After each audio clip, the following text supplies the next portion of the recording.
Kita masuk ke pembangkit listrik tenaga nuklir ya. Ini masih panas ini ya. Baru nanti kita ke bagian air nanti. Karena ini masih yang panas, kita satukan dulu thermal semua ya. Thermal semua. Sekarang kita masuk ke pembangkit tenaga nuklir. Nanti akan saya tampilkan beberapa video untuk memperlihatkan proses kerjanya ya.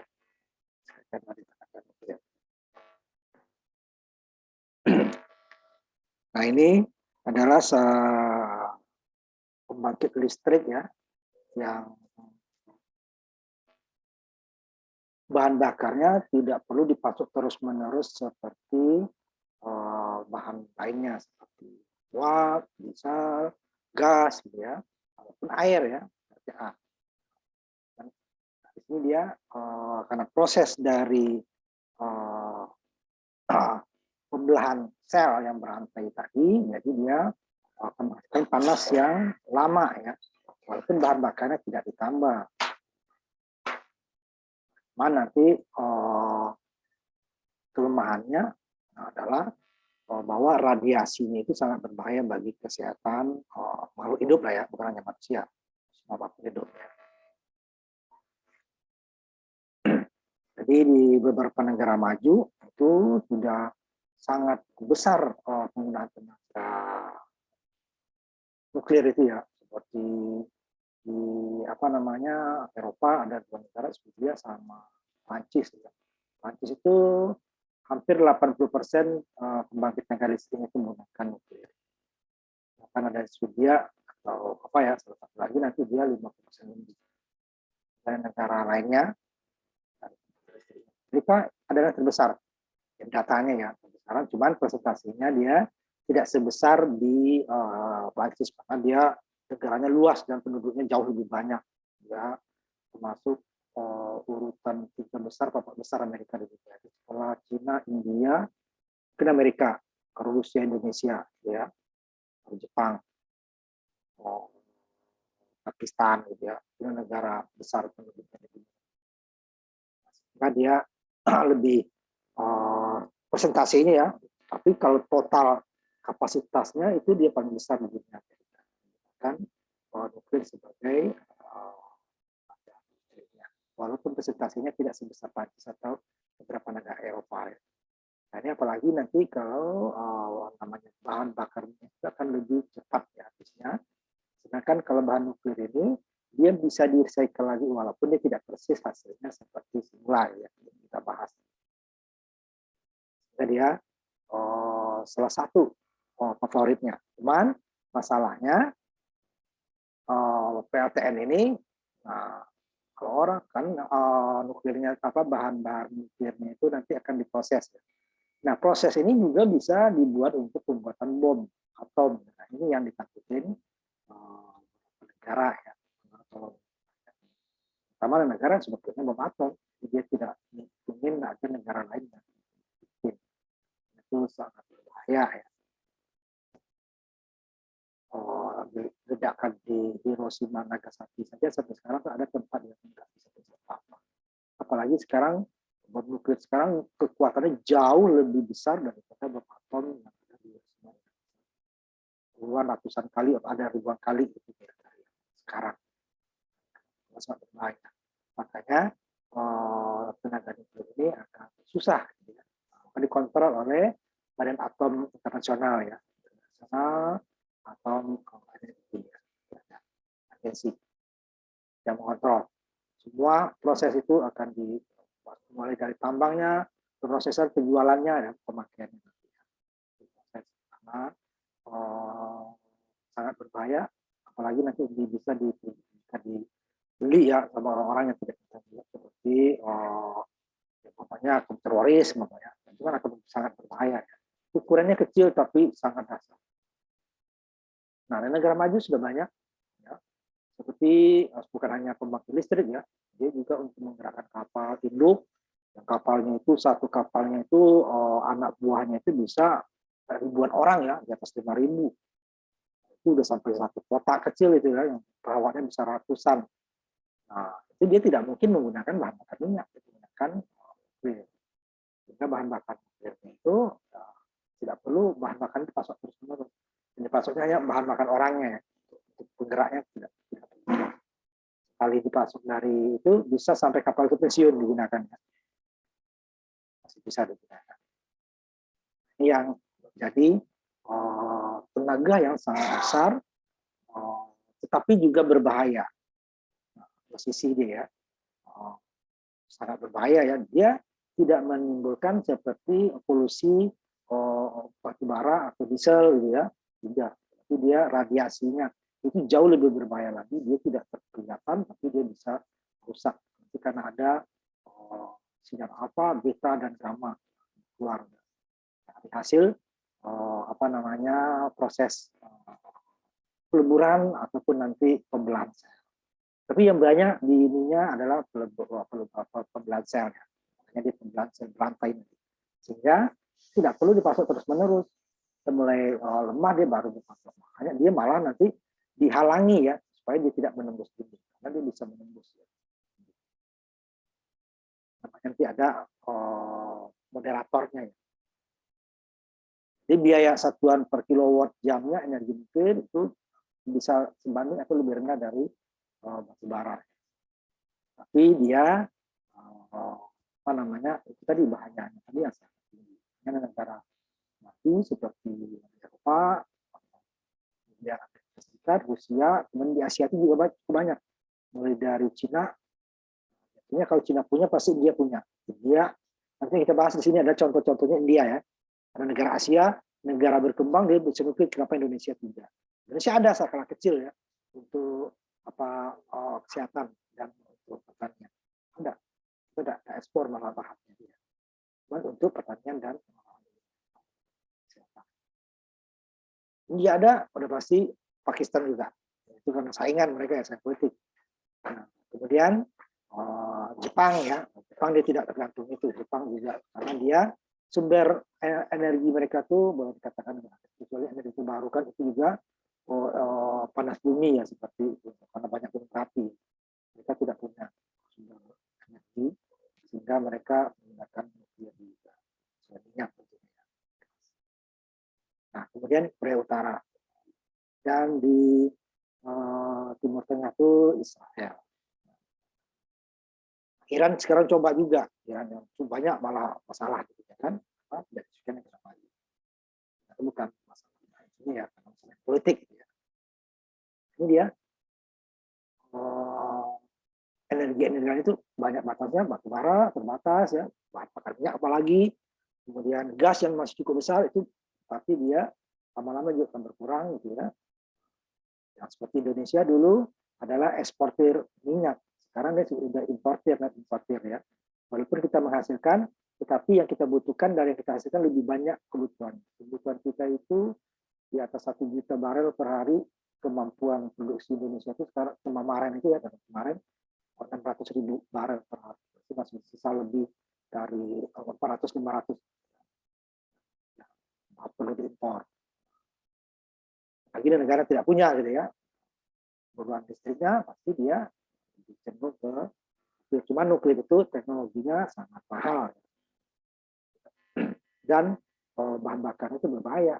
Waktu diproses waktu dipakai di reaktor nuklirnya atau nanti setelah menjadi ampasnya ya. Nah, perlu juga tetap dia disimpan dengan tempat yang aman. Tidak boleh bocor, tidak boleh buka karena nanti dia bisa walaupun sudah ampasnya masih radiasinya itu masih ada. Itu yang bermasalah. Jadi ini sebenarnya untuk resikonya ya secara sosial itu relatif ya. Ada yang pro, ada yang kontra. Nah, kan sumber-sumber lain itu masih hampir sepenuhnya ya, boleh dikatakan tidak bisa bertambah lagi. Kenapa? Ya sungai itu ya segitu aja dari dulu gitu kan. Paling kalau sungai yang belum diolah ya, itu tidak terlalu banyak. Nah ini yang nanti energi terbarukan nanti kita bahas tenaga surya itu sekarang sudah mulai banyak termasuk di Indonesia.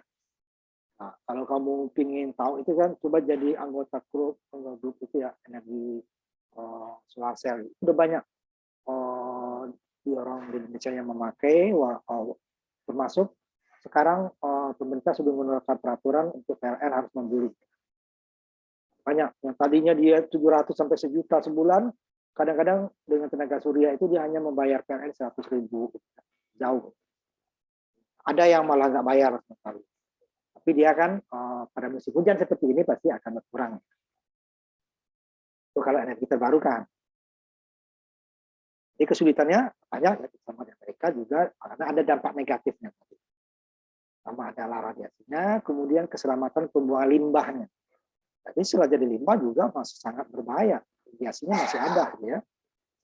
Bahaya. Dan juga nanti masalah senjata nuklir ya. Senjata. Jadi orang sangat trauma ya, karena itu Jepang yang pernah ngalamin itu, sangat trauma sampai berapa generasi itu ya, itunya hasil itunya ya. Dengan ini juga akan mempersulit. Walaupun potensi energinya besar ya. Masalahnya juga perencanaannya, hasil masalah tidak terus segala macam itu juga. Dan biaya yang tidak terduga ya.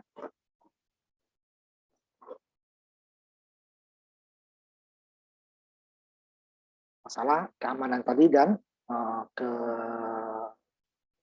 handalan dari utama reaktornya ya. Kalau setelah reaktor itu sama dengan PLTU ya. Dia tidak, reaktornya itu menghasilkan panas ya, panas itu disalurkan ke boiler.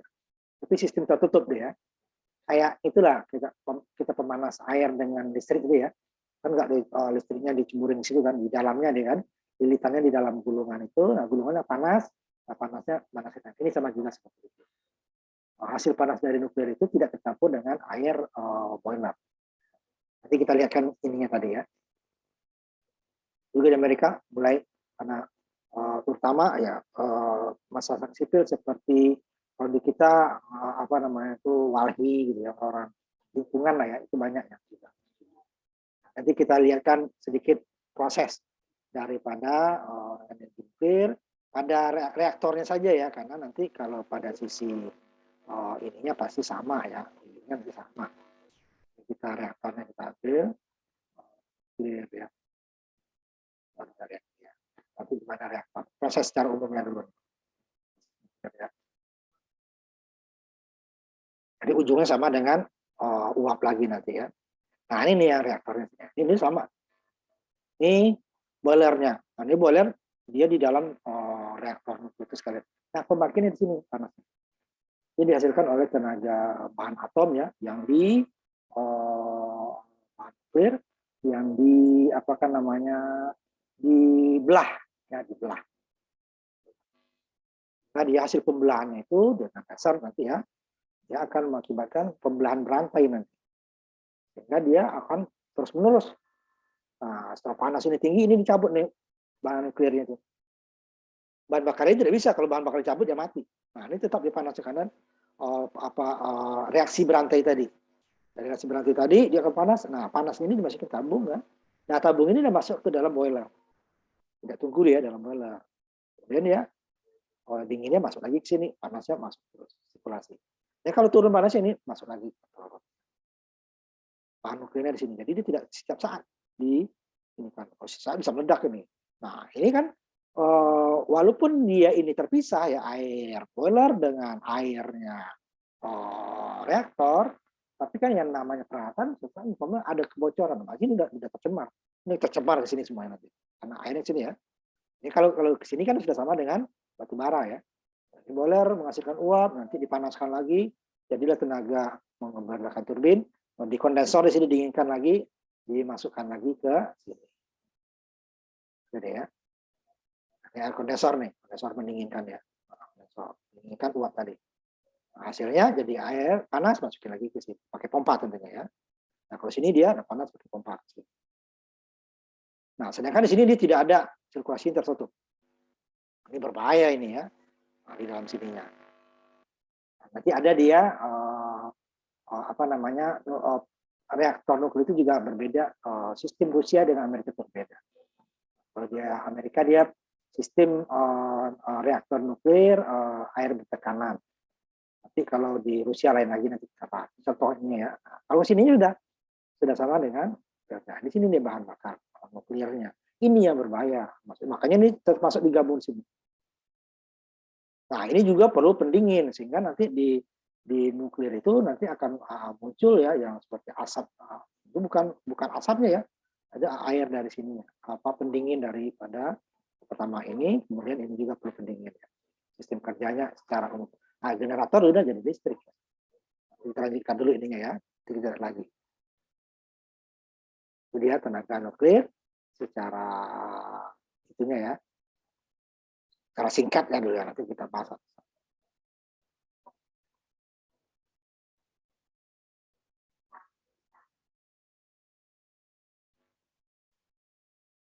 Ini di antara kesulitan tadi, masa depan pembangkit energi masih besar ya sebagai sumber prima. Itu tidak utama karena sekarang orang lebih cenderung ke energi terbarukan. Cuma energi terbarukan itu terbatas. Ya. Namanya angin ya, nggak setiap saat ada angin kan. Matahari ada pasti kan, hanya siang saja. Itu beberapa negara Eropa seperti Asia dan Prancis, Inggris, Jepang gitu ya, Rusia, Cina juga itu ya, Pakistan, India, ya. Itu sudah banyak.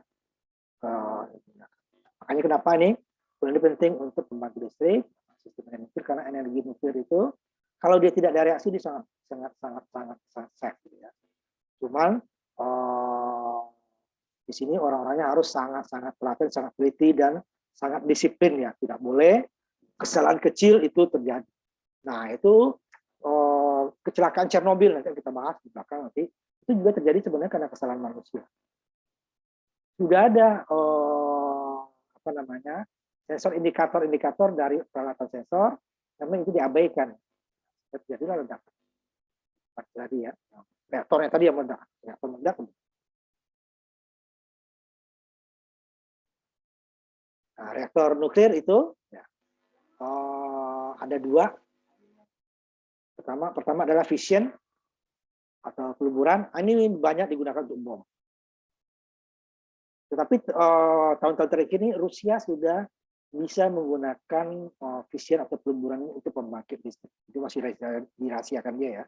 Nah, yang fusion ini pembelahan itu yang banyak digunakan untuk pembangkit tenaga nuklir. Sekarang hampir semuanya menggunakan fusion. Cuma Rusia sudah bisa dia menggunakan fission. Fission ini susah kontrolnya. Peluburan. Ini pembelahan ya, pembelahan sel. Dibelah dengan laser nantinya. Nah, ini dibelah inti atomnya dibelah.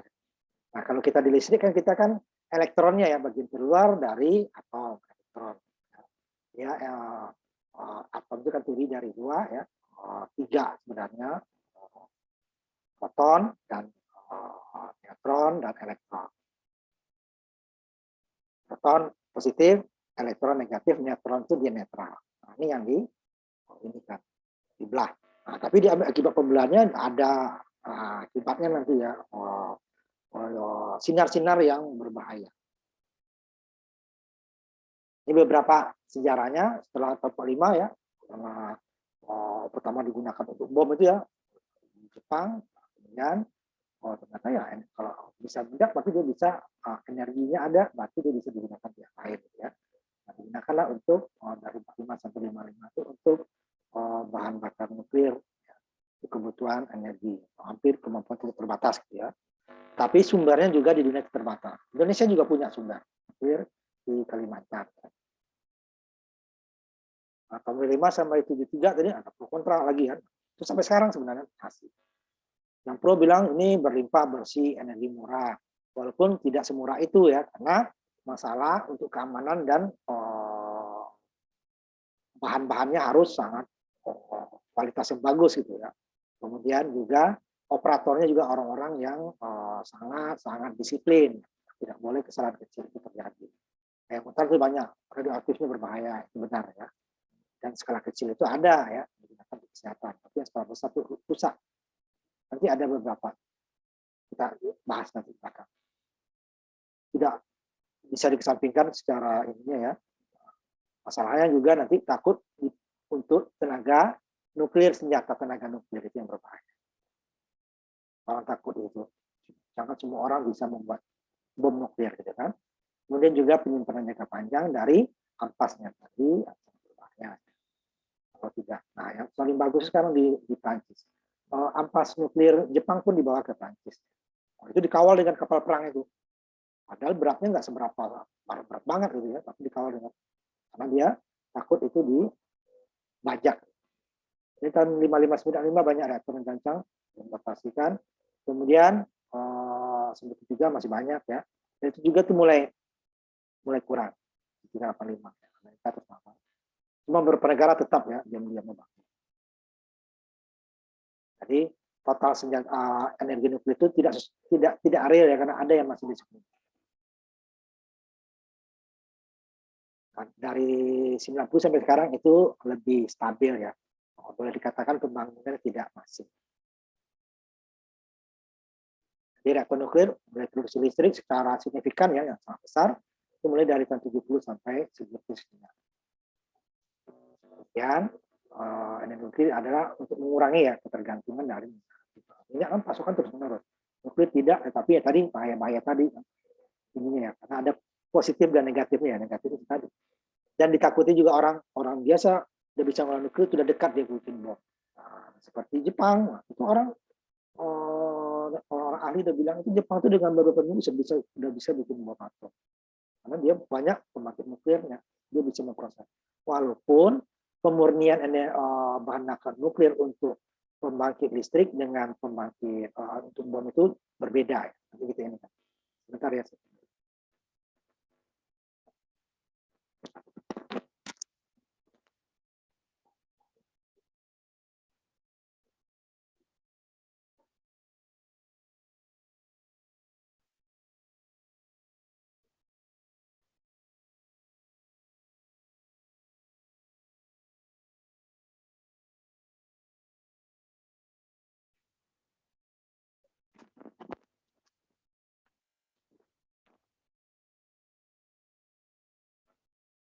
Lanjutkan ya.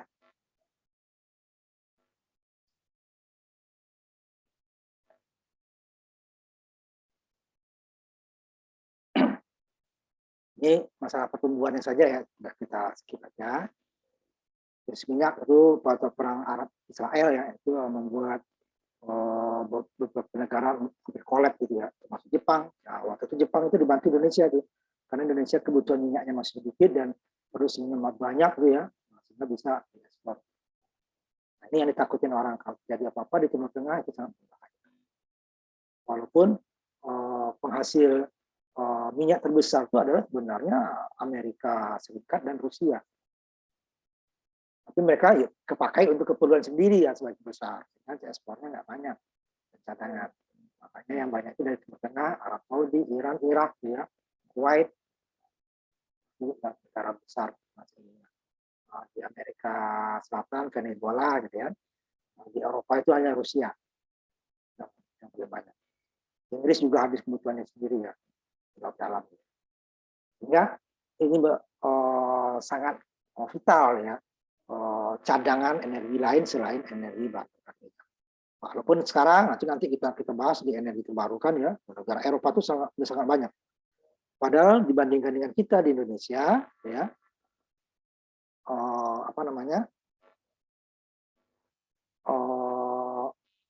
pembangkit energi terbarukannya ya, nah, itu kita masih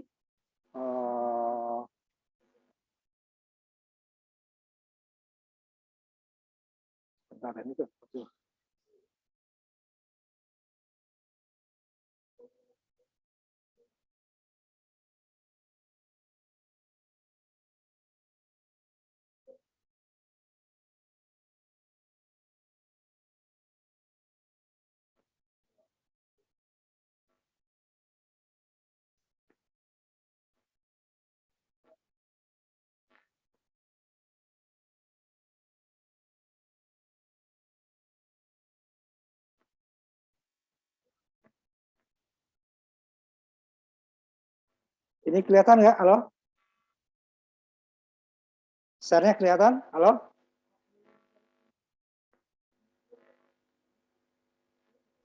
Kelihatan, Pak. Kelihatan ya. Ya, Pak. Soalnya kalian nggak muncul di sini nih. Nggak muncul sudah.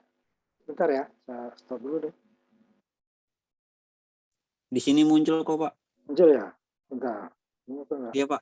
Nah, ini sekarang nggak muncul lagi. Bentar, saya ini dulu ya. Oke, Pak.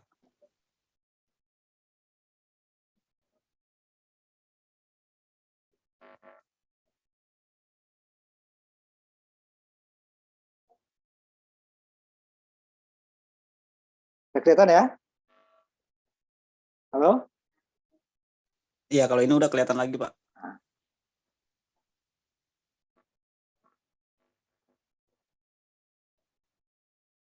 Nah, ini dia tadi yang saya bilang, beberapa negara besar ya, kapasitas energi nuklir di Amerika Serikat itu sejak tahun 80-an ya, sekitar 22% ya, lebih seperlimanya ya, dari listrik itu dihasilkan dari energi nuklir. Dengan totalnya pada tahun sampai 94 ya, itu di hampir tambahannya nggak ada lah ya. Ada 100 lebih operator reaktor nuklirnya ya, dengan kapasitas totalnya yang masing-masingnya hampir 1 gigawatt lah ya, total 9 giga.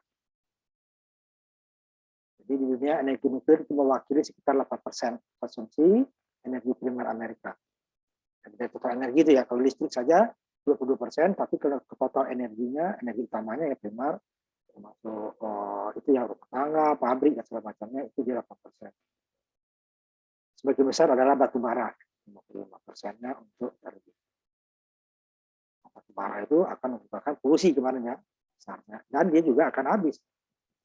PLTA ini boleh dikatakan tidak bertambah ya, sangat jarang PLTA bertambah. Jadi dia lebih besar dari PLTA ya. Jadi paling banyak di dunia dia menggunakan itu. Cuma persentasenya Prancis itu hampir 80%-nya adalah dari energi nuklir. Jadi mereka berasal dari energi nuklir yang ini ya. Media jadi 50%. Tapi totalnya tentu tidak sebanyak, walaupun Prancis 80%, dia masih kalah dari Amerika karena Amerika itu sangat besar ya. Prancis itu jauh lebih kecil. Eropa Barat itu tidak banyak-banyak penduduknya ya. Besar-besar itu seperti Jerman, satu masih besar ya, Inggris. Nggak banyak Pak ya.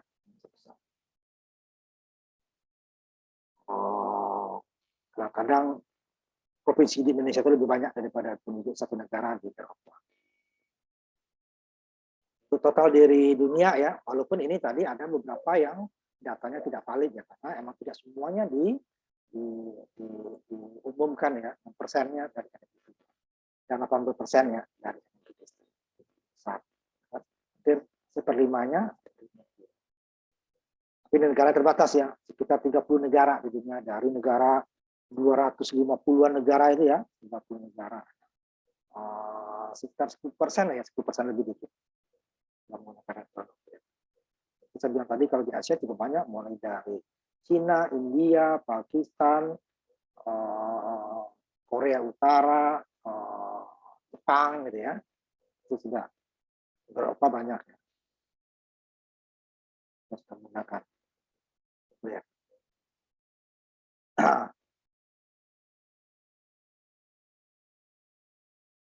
Dari setelah krisis minyak tadi ya, itu nuklir mulai turun karena ya, kalau harga minyak murah orang murah minyak karena tidak seberbahaya pembangkit nuklir dan tidak sesulit izinnya ya. Nah, kalau ini bukan hanya negara aja, negara luar juga akan memprotes macam dan ada badan atom yang mengontrol. Dan nanti biayanya itu mahal ya, biaya pembangunan itu mahal. Tapi biaya energinya tidak semahal, cuman keamanannya yang super ketat ya. Juga tentang kekhawatiran ya itu jadi bahan bom. Jadi dari setelah ya awal-awal akhir perang dunia kedua ya sampai 74 itu dia masa jayanya banyak banget. Setelah itu turun lagi. Kenapa ya? Masalah minyak. Tapi kalau minyak naik lagi nanti itu orang berpikir ulang lagi.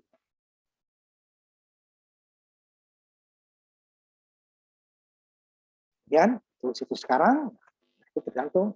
Seperti Iran masih bangun ya, beberapa negara masih itu akan bangun karena itu tadi sumber energi. Kalau Iran tuh mereka minyaknya banyak dan gas ya, tapi mereka juga berpikir itu dicadangkan, tidak akan dihabis-habiskan gitu ya. Dan dia juga termasuk energi terbarukannya cukup banyak, terutama solar cell ya. Karena mereka banyak gurunnya ya, jadi sumber panas itu banyak. Itu mereka tetap membangun. Selain untuk pertahanan nantinya ya. Jadi klaim tadi bahwa energi nuklir itu murah ya, itu relatif ya, karena dibandingkan sumber energi lainnya ya itu tidak perlu dipasok ke sumber itu. Tapi untuk prosesnya itu tidak murah, itu tidak terlalu murah juga karena pemrosesannya itu diperlukan peralatan-peralatan yang modern dan mahal, yang kemudian penyimpanannya juga mahal. Kemudian reaktornya apalagi harus ya, sangat ketat, bahannya harus sangat bagus, orang bekerjanya juga sangat teliti gitu ya, sehingga semuanya akan dibiayai ke biaya listriknya nanti ya. Tapi kalau umpamanya negara yang bangun itu nggak masalah gitu. Dia yang penting tersedia energi listrik untuk rakyatnya. Enggak, kalau swasta itu baru. Kalau Jepang itu swasta banyak ya, swasta. Seperti Prefektur Tokushima itu yang meledak, yang kena beberapa tahun yang lalu kena tsunami kan, itu kan energinya bocor. Itu apa pembangkit nuklirnya kan. Itu dia banyak kan swasta. Dan swastanya bukan hanya pembangkit, dia masuk jaringan. Kalau di Indonesia hanya pembangkit, swasta itu banyak pembangkit ya, PLTU, PLTD itu banyak, ada yang PLTA, tapi jaringannya masih PLN. Kalau di luar itu dia sampai jaringan, dia bisa bersaing kayak telepon lagi kita. Ini masalah energi fosil tadi menurun ya, terus ini udah cukup sama lah ya, sama. Jadi skema masyarakat terutama negara maju ya, negara maju ini masih banyak yang pro kontra. Yang pro itu melihat potensi energinya, yang kontra itu lebih banyak masalah keamanannya. Tapi kalau di negara berkembang itu banyak yang nggak tahu, ya. Atau tahunya itu hanya bom. Ini kita harus bicarakan ya nah pagi ini ya. Efek rumah kaca tadi karena masalah pembakaran bahan fosil itu ya, sehingga nanti karbon dioksida di udara itu makin tinggi, sehingga akan merusak ozon sebagai macamnya kan. Nah, kemudian yang namanya bahan fosil itu lama-lama pasti akan berkurang, sehingga nanti diperlukan energi alternatif. Dari kenaikan karbon dioksida tadi itu adalah dari batu bara. Karena di Amerika saja 50% pembangkit listriknya batu bara. Itu negara besar. Cina juga begitu, mungkin lebih besar. Karena penduduknya lebih 1,5 miliar ya, jadi hampir 2 miliar. India saja sudah mendekati 10 miliar. Sehingga mereka harus memproduksi. Nanti makanya India akan kita lihat nanti PLTN besar. Maka dicarilah pembangkit-pembangkit yang tidak merusak lingkungan tadi. Ini nuklir salah satunya. Cuma nuklir bahayanya itu tadi adalah kebocoran daripada reaktor. Mulai dari awal industri dulu nih, karbon dioksida sudah meningkat. Cuman dulu kan hutan masih banyak. Ya. Nah, sekarang hutannya sudah banyak menjadi pabrik, industri, perumahan gitu ya. Sehingga sedangkan karbon dioksidanya bertambah. Nah, makin suhu bumi akan naik. Banyak apa nanti akan menyebabkan es di kutub utara atau kutub selatan itu makin lama makin naik. Air laut akan naik. Makin banyak diperkirakan beberapa kota di dunia itu yang tinggi lautnya akan rendah. Kalau ini nggak diatasi, sekarang ada carbon trade atau pedagang karbon. Berarti suatu negara itu harus dibatasi karbonnya. Nah, dia suruh bangun menanam pohon. Ya kalau dia nggak punya, berarti dia membeli pohon dari negara yang punya. Indonesia gitu ya. Di Indonesia kenapa itunya bukan dibeli diambil ya, cuman dibeli tidak boleh ditebang gitu. Kalau kita punya sini suka kita kan, nah dibeli dia ini sekian tahun, tapi nggak boleh tebang, biarin. Supaya apa? Karbonnya di negaranya tadi dipindahkan ke Indonesia. Karena dia nggak sanggup lagi tanam pohon. Di permintaan untuk listrik ya, pasti meningkat terus. Karena untuk itu hubungan ekonomi ya. Untuk meningkatkan 1% gross national product satu negara, itu diperlukan beberapa persen kenaikan pasokan listrik. Nah, dari mana itu sumbernya? Ditambah lagi dengan fosil, itu akan menambah rusak lingkungan, gitu kan. Hanya di Indonesia juga sudah pemerintah sudah menetapkan bahwa mulai tahun 2025 kalau nggak salah itu tidak akan ada lagi izin untuk pembangkit listrik tenaga uap dari batu bara. Ya, izin lagi. Yang lama saja, yang lama pun lama-lama akan ditutup. 2050 saya itu ditutup kan. Hanya dicari alternatif ini tadi pembangkit listrik tenaga nuklir. Dan juga bahan dari apa namanya baterai untuk kendaraan, gitu ya.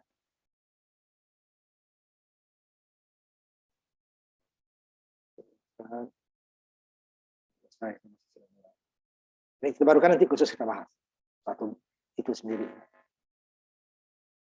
Ini dia contohnya di Amerika untuk meningkatkan ya dari 8% dari energi primer AS ya, akan meningkat 20 sampai 30% dalam 10 tahun sampai 20. Dari mana dia? Ini terbarukan itu masih walaupun gencar ya, terutama negara maju gencar, maka dia terbatas. Tidak ada yang kontinu kecuali itu adalah panas bumi. Yang lainnya pasti angin, pasti ada batasnya, ombak, pasang surut, matahari, itu semuanya, biomasa, biomasa pun sama. Biomasa itu juga terhadap lingkungan juga tidak bagus, ya. Walaupun dia tidak sejelek seperti batu bara, itu sama-sama asap, tapi dia alam lebih mudah menyerapnya kalau dari biomasa. Ini sejarahnya awalnya dulu orang tidak mengira seperti itu ya. Semuanya ya radioaktif 1819, termasuk nanti ada Marie Curie, suami istri Curie ya, itu dia penemu atom ini ya. Tahun 86, 19, dan 32 sampai nanti dia menerima fisi nuklir yang dibelah tadi ya, neutron, atau neutron yang belah fisi nuklir. Kemudian tahun 42 mulai dibuat di Amerika untuk reaktor dengan kapasitas cobaan ya di lab 200 watt. Itu kan kalau bohlam berapa bohlam sudah bisa. Nah, baru tahun 43 ada reaktor 1 megawatt. Sekarang 1 megawatt itu adalah mikrohidro ya.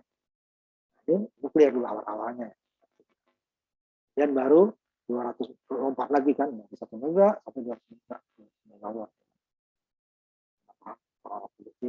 Tapi dia ada beberapa bahan bakarnya. Dan juga mulai dari keempat reaktornya diusulkan untuk pendingin dan kombinasi. Perang dunia kedua, karena akibat bom atom itu ya, maka diberikanlah Badan Atom Internasional untuk mengontrol supaya tidak semua orang bisa seenaknya menggunakan energi, diawasi ya. Karena energi nuklir itu waktu pemrosesan itu pemakaiannya tidak bisa dibohongi karena nanti ada jejaknya yang bisa hilang. Tracingnya itu tidak bisa berbohong. Ini pernah melaksanakan ya, beberapa. Nah, ini di Amerika dia menggunakan awalnya ya kebanyakan apa-apa teknologi itu kan banyak dari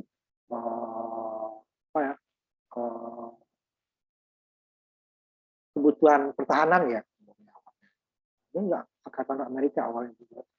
Tes PWR itu Pressure Z water reaktornya Amerika ya. Reaktor air tekanan. Kalau Rusia nanti beda lagi. Ini mulai dibakar.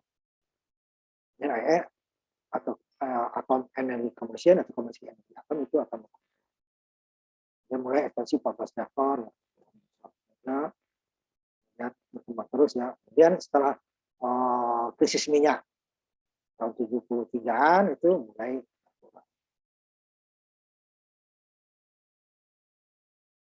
tetapi beberapa negara tetap karena dia posisi besar. Amerika dia masih bisa punya energi yang lain. Seperti Jepang itu susah. Jepang termasuk banyak ya. Jadi ada juga akibat kecelakaan, nanti kita bahas juga ya. Seperti 3 Mile Island, tutup. Chernobyl ini yang sangat beritanya ya, sangat itu. Jadi akan kita bahas kenapa Chernobyl ternyata juga kesalahan manusia. Ya. Gitu. Sebabnya apa? Jadi nuklir itu setelah kita tutup itu belum tentu langsung dia mati seperti pembangkit listrik. Maka PLTD kita matikan ya udah selesai. PLTU kita ini kan tidak akan merusak, ya kan? Dia malah merusak lingkungan pada saat dia jalan kan. Tetapi nuklir tidak. Pada saat dimatikan reaktornya tidak bisa otomatis mati. Bisa sampai sekitar 40 tahunan dari tutupnya itu baru bisa dia benar-benar bisa ada yang lebih gitu ya. Karena apa nanti masa paro ya. Jadi kalau ada yang belajar di SMA itu di kimia itu ada masa paro, atom itu sangat lama. Disebut masa paro adalah sampai dia hilang. Makanya kalau kayu, umpamanya masa paronya dalam sebulan hilang tinggal separuh, kan. Jadi bulan keduanya dari separuh itu separuhnya lagi seperti itu. Lama-lama kan dia mendekati nol ya. Kalau tidak akan habis. Itu namanya masa paro. Nah nuklir itu lama, puluhan tahun gitu ya. Sehingga habisnya itu ya puluhan tahun, bisa di atas 100 tahun. Makanya dia, walaupun reaktornya sudah ditutup, berarti reaktor tersebut bukan langsung aman, masih berbahaya. Ini kapasitas ini yang dihasilkan ya, daripada ke output daripada ya, rutin. Nah, ini yang sangat diperlukan dan disiplinnya sangat tinggi. Untuk kapasitas yang panjang lebih sekitar 80% itu hampir pembangkit atau apa tidak boleh dipaksakan mendekati kemampuan maksimumnya. Ini sedikit masalah atom, ini agak saya cepatin aja ya karena kita bukan orang kimia artinya ya bahas elektron energinya saja. Mulai dari struktur atom dan akhirnya nanti muncul itu kan tabel atom itu kan lama prosesnya mulai dari 1843 semacam teori sampai akhirnya muncul tabel atomnya sekarang. Itu juga tidak sebanyak itu awalnya ya, karena ditemukan lagi bahan baru akan bertambah. Ini ya kebab energi tadi. Terkenal dari Einstein dan MC Quadrat, Seperti MC Quadrat. Orang ininya kan lebih terkenalnya MC Quadratnya ya. Ini gravitasi juga berpengaruh. Itu kecepatan suara, itu energi yang dihasilkan ya. Kecepatan suara, masanya dikali kecepatan suara kuadrat. Karena kecepatan suara itu tinggi kan, dikuadratkan sangat besar. Inilah awal dari penelitian. Walaupun yang membuat atom itu bukan Einstein, tapi dia termasuk berkontribusi untuk dari rumus-rumusnya. Nanti akan kita bahas dulu. Ini inti atom tadi ya. Atom itu terdiri dari 3. Nah, kalau kita kan yang kemarin yang dibahas ini elektron ya, adalah atom bagian luar ya, yang bermuatan negatif ya. Itu yang jenis listrik kan. Nah, yang positifnya dia di inti. Nah, ini yang neutron dia tidak bermuatan. Nah, ini yang nanti akan dibelah. Tentu ada jenisnya, ada proton yang jumlahnya sama dengan elektron. Cuma elektron dia tidak satu tempat. Dia berotasi orbit masing-masing. 2, 4, dan seterusnya ada rumusnya ya. Sekarang kita bahas. 2, 4, 16, gitu ya. Satu buah orbit-orbitnya ya, maksimalnya. Sedangkan proton semuanya di pusat. Nah, di protonnya ada bahan netral disebut neutron. Nah, inilah yang nanti yang untuk bahan atom. Ini masanya ya. Elektron dan proton. Nah, selama ini kita kan elektron aja bang. Proton dari dibahas karena dia positif ya. Lepas dari elektron yang dari listrik. Ini nggak perlu ini ya. Ini simbol atom kan. Nah, lihat kita tabel ya. ZSA. Masanya dan banyak elektronnya. Atom yang menjadi atom. Jadi hidrogen ya. Satu hidrogen ini nanti menjadi bahan atom. Bisa kan? Contoh beberapa ya. Seperti ini. Protonnya 15, neutronnya 16. Jadi dia ada yang lepas satu. Bebas, tidak terikat. Nah, kita di listrik yang ini, yang bagian luar aja. Nah, sedangkan untuk energi atom ini yang di dalamnya. Yang bukan protonnya tapi neutron. Dalam tidak mempunyai massa. Itu yang dibelah. Sudah atom kecil ya, intinya lagi yang dibelah.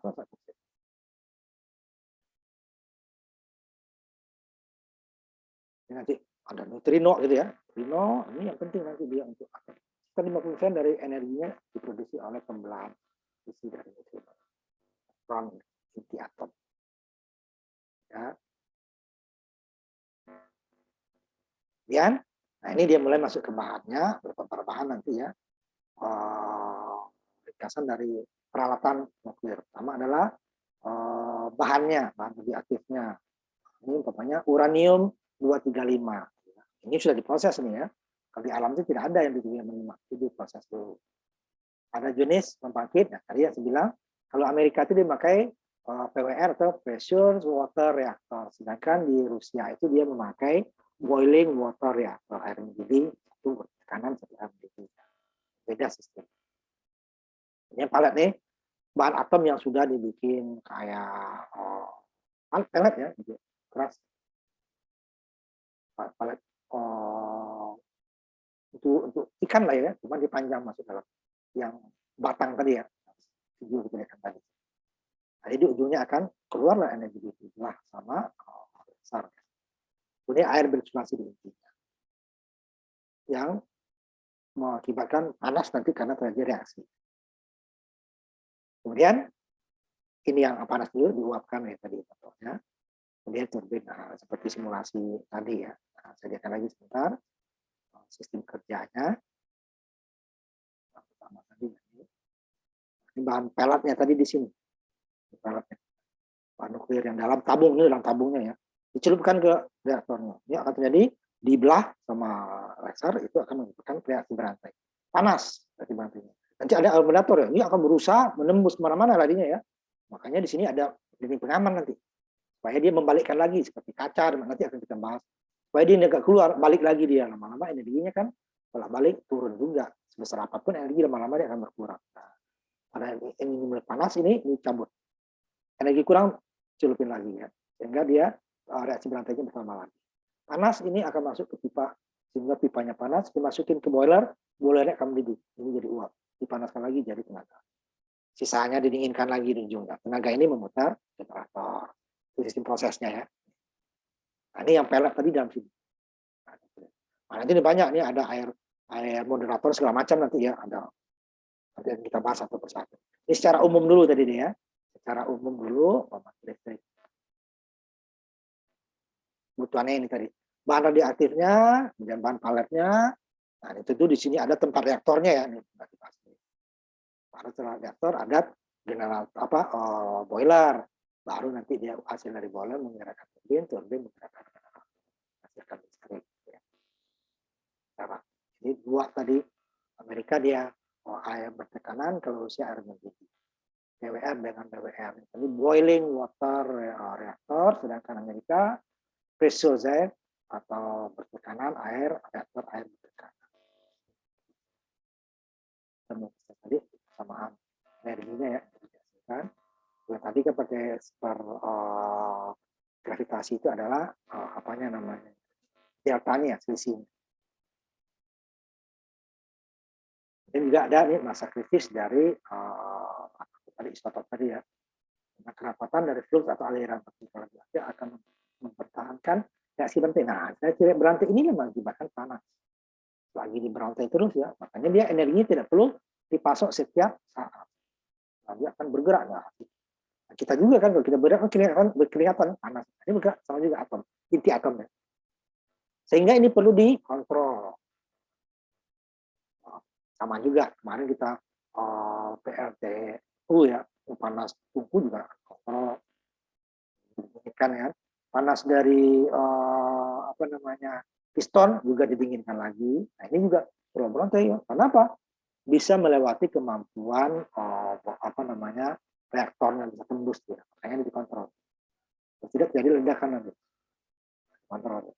Makanya yang ini kan yang fusi ya, yang fisi ya, yang dibelah. Yang fusi yang dicairkan itu lebih berbahaya. Peleburan ya, itu lebih mudah kebut atom. Tapi sekarang Rusia juga bisa. Ini yang dikendalikan. Supaya tidak berantainya tidak bebas. Kalau bebas bisa terjadi ledakan. Nah, nanti macam-macam untuk kontrolnya. Salah satunya adalah air moderator. dan juga semacam kaca pemantulan. Itu energi dipantul-pantulkan dia lama-lama turun. Tapi akibatnya kan lama-lama juga makin kecil kan, nah, akan tambah lagi yang itunya tadi, kontrolnya tadi, peletnya dimaksudkan. Itu dia beberapa nanti. Nah, ini akibatnya nanti ya, jenis radiasinya. Radiasi alfa ini yang paling rendah, beta, kemudian gamma ini yang paling tinggi. Neutron tidak ada ya. Kalau ini bisa tembus bahan-bahan keras. Kalau ini dengan pelindung yang sederhana juga aman. Ini mulai berbahaya. Ini yang paling berbahaya gamma. Makanya ini harus pakai beton dan pakai bahan timbal untuk supaya nggak keluar ya gamma. Ini hasil dari pembelahan sel tadi. Bukan hanya panas, dia juga menghasilkan jenis radiasi yang berbahaya bagi kesehatan manusia, makhluk hidup lah ya, manusia. Yang paling berbahaya gamma. Beta juga berbahaya, tapi masih lebih ringan, jauh lebih ringan dari gamma. Alfa yang paling rendah. Ini dengan pelindung sederhana juga bisa diinikan. Ini radiasi alfa ya. 3 ini kita bahas, kita habiskan. Radiasi alfa diserap oleh materi karena partikelnya memiliki besar ya. Makin besar dia akan mudah dia. Semakin halus, semakin mudah menembus. Jadi operasional untuk tubuh menyebabkan penyerapan radiasi manusia dalam ketebalan kulit dan misalnya radiasi dari partikel udara di paru-paru diserap oleh serabut permukaan partikel. Masih aman lah ya. Partikel alfa tertelan dengan makanan menyebabkan penyerapan radiasi oleh lapisan ozon. Risiko kerusakan genetik untuk organisasi dewasa sangat kecil. Tapi untuk ya bayi, anak-anak masih bisa ya. Karena penyerapannya berlangsung di permukaan sel. Kan udah hilang. Alfa. Beta mulai berbahaya. Beta menembus ke bagian terdalam dari tubuh. Jadi ada sinar-sinar ini yang seperti sinar X ya, ini sebenarnya mirip ya untuk kesehatan ya. Ronsen kan. Makanya kerusakan genetik ini mengganggu fungsi-fungsi sel di mana saja dapat. Karena dia makin halus dia ya. Lebih halus dia daripada kalau alfa tadi cukup besar, materinya cukup besar. Sehingga susah nembus. Permukaan kulit dia bisa hilang. Nah, dinding bangunan dan tembok dari tanah memberikan proteksi tembok dengan tanah. Untuk dari reaktornya supaya nggak keluar. Untuk reaktornya tadi pakai dinding tembok dan ini tadi ya reaktor tadi. Ini reaktornya untuk alfa beta ya. Tapi ada lagi yang satu lagi ada lagi dia sinar L3 tadi kan. Yang neutron tidak ada ya. Alfa, beta berbahaya, tapi dengan tembok ya, ke tanah itu sudah bisa. Kalau ini tadi nggak perlu alfa. Nah ini yang berbahaya, partikel gamma. Gamma memiliki penetrasi atau penembusan yang terbesar karena penampangnya kecil. Semakin kecil dia semakin mudah dia menembuskan. Partikel gamma dapat melewati bahan biasa. Biasanya yang efektif adalah memerlukan lapisan timbal. Tadi cukup tembok kan, temboknya harus timbal. Radiasi gamma adalah bahaya bagi semua sel dalam tubuh. Nah, atom itu semua dikeluarin, gitu kan? Selain terkena panasnya, menyebabkan terjadi angin segala macam, juga radiasi ini yang berbahaya. Yang tidak kelihatan sama mata.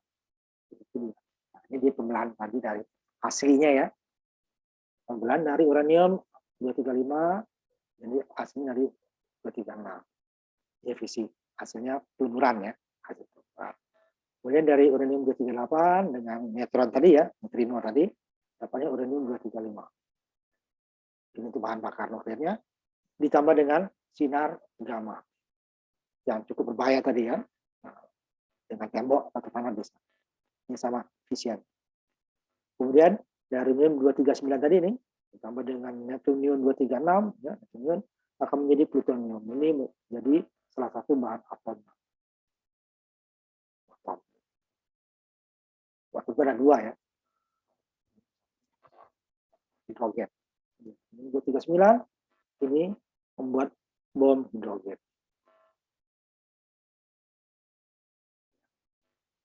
Maka ini yang ditakutin. Dari fisi pembelahan 235 tadi ya, diadakan dengan 78 menyebabkan konversi bagian 28 menjadi plutonium 239.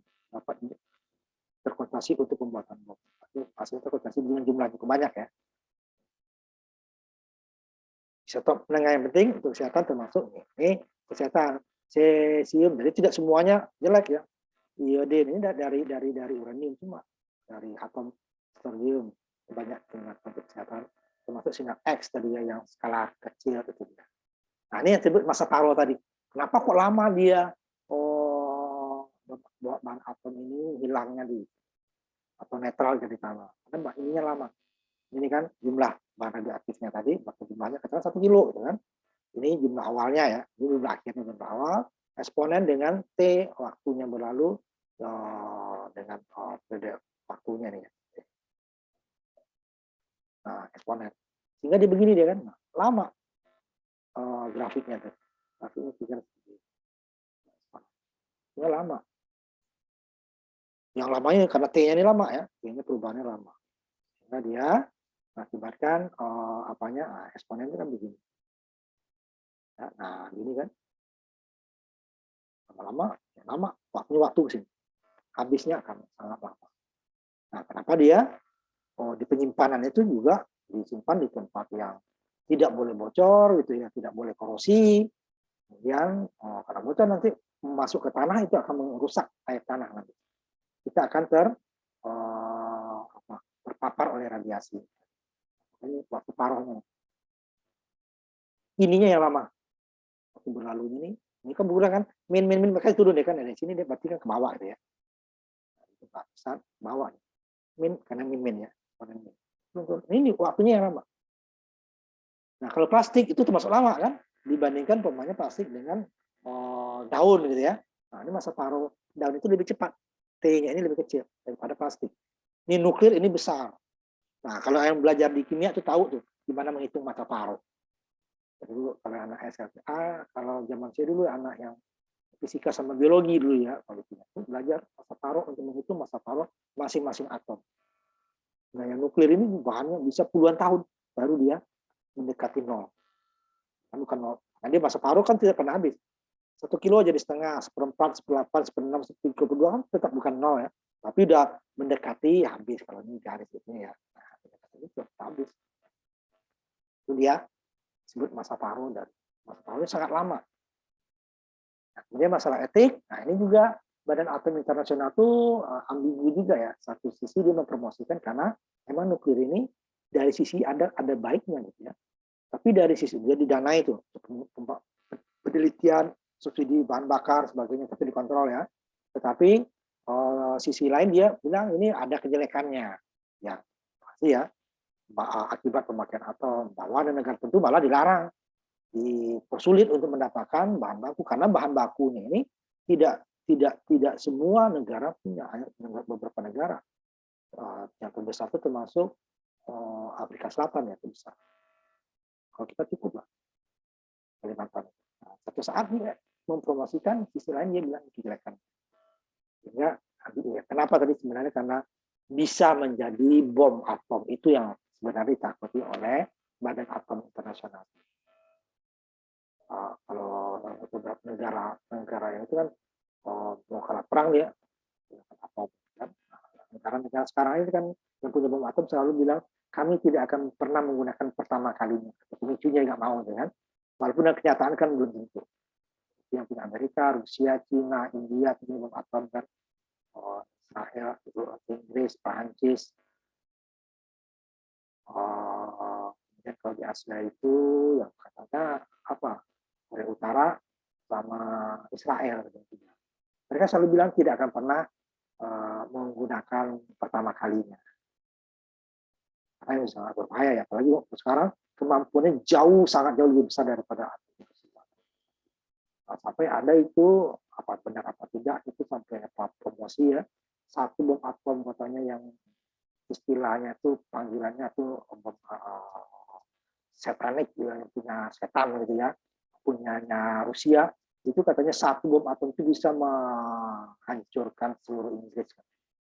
Satu bom atom dalamnya banyak ininya ya, benar satu pembawanya ya sangat banyak, dia bisa membelah nantinya, bisa katanya menghancurkan satu negara satu bom atom. Kebayang, maka ini yang ditakutin. Di sisi lain dia sangat dibutuhkan karena karena energinya sangat besar dan bersih kalau tidak terjadi radiasi. Nah, ini dia untuk bahan bakar ampasnya, ini tidak bisa kita seperti bahan bakar lain. Yang penting nggak di negara saya itu, nggak bisa. Dia seperti yang Chernobyl itu kan sekarang dia bukan di Rusia lagi ya, waktu dia di Soviet dulu, sekarang dia di negara pecahan Rusia sekarang. Tapi akibatnya apa? Radioaktifnya itu bisa sampai ke Eropa Barat. Kenapa ya? Bisa dibawa angin, bisa masuk ke air gitu kan, air itu masuk, kemudian kemakan, keminum sama ikan, ikan bawa kemana-mana, ikan tersebut dimakan lagi oleh ikan yang lebih besar, nah, dia menyebar kemana-mana. Jadi limbah nuklir itu tidak bisa, oh yang penting bukan di bagian di rumah saya lah, atau di tanah saya, tidak bisa. Karena dia bisa menyebar kemana-mana. Contoh lain, umpamanya minyak nih, di laut aja bisa ini ya, apalagi kalau di darat bisa minyaknya tumpah di pulau ini ya, pulau itu aja paling yang rusak ya, pulau lainnya. Tapi kalau ini tidak, dia bisa menyebar lewat air, lewat udara, yang makanan ternak itu, karena dia apa tadi, masa paruhnya ini sangat lama, sehingga di dalam tubuh binatang atau tubuh hewan itu masih aktif dia, dimakan lagi oleh manusia, pindah ke manusia. Nah itu dia, karena masa paruhnya ini sangat lama, tidak hancur di hewan. Radiasinya tadi tetap, sehingga dia tidak bisa kita, oh yang penting bukan di tempat saya, biarin aja tempat orang kena. Nah tidak bisa seperti itu ya. Nanti biayanya ini pembersihannya sangat mahal. Nah Jepang saja negara maju untuk limbah radioaktifnya itu dibawa ke Prancis. Prancis ya maju untuk ngatur itu. Jadi atur promosi internasional, dikontrol terus, itu promosi, tetapi pembuang limbah ya semuanya dicatat itu. Skala kecil pun dicatat. Makanya bapak negara tertentu dia bikin sembunyi-sembunyi gitu ya. Yang besar. Ini dari ini kemampuannya nanti panasnya ya. BTU itu adalah British Thermal Unit. BTU itu sama dengan 1,5 joule. Atau kalau dijadikan energinya listrik adalah 0,3 watt per jam. 1 BTU. Nah, ini di beberapa negara untuk panas biasanya digunakan ini ya, masuk AC ya. Sedangkan internasional itu dia menggunakan joule ya. Jadi 1 BTU itu hampir 1 joule lah ya. Sama juga dengan apa namanya PK sama dengan horsepower gitu ya. Sebenarnya PK dengan horsepower juga nggak sama, ada selisih sedikit ya. Ini juga joule gitu. Di negara Amerika itu menggunakan banyak British, namanya British ya, sama dulu. Tapi internasional menggunakan joule. Secara teknis juga ada konversinya. Kurang energi yang dihasilkan dalam satu waktu, joule itu kan. Jadi kalau dijadikan listrik ya kira-kira 0,3 watt selama 1 jam.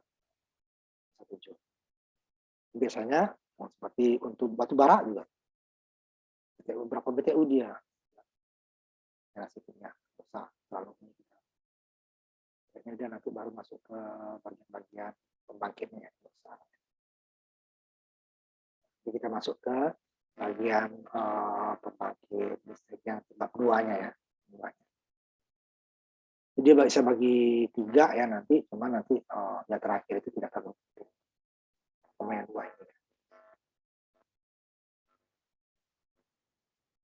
Nah itulah untuk bahan nuklir pertama, nanti akan kita lihat lagi gimana sistemnya, ada peleburan, pembelahan, kemudian apa namanya negara-negara yang menggunakan, saya ambil contohnya di Asia adalah India ya, karena dia negara berkembang sama dengan kita, banyak penduduk miskinnya sama dengan kita, mungkin lebih banyak dia ya, tetapi dia sudah menggunakan tenaga nuklir untuk pembangkit listrik. Dia juga aktif menggunakan energi terbarukan. Jadi dia juga. Nanti kita bahas. Nah, sekian dulu untuk hari ini. Kita sudahi kuliah kita hari ini dengan sebentar saya hadirnya dulu ya. Lord, Reza sama Sulung ya. Tanya dulu ya. Lord, Reza, Sulung ya. Kita tutup kuliah kita hari ini dengan mengucapkan alhamdulillah. Assalamualaikum warahmatullahi wabarakatuh. Ketemu lagi kita minggu depan ya.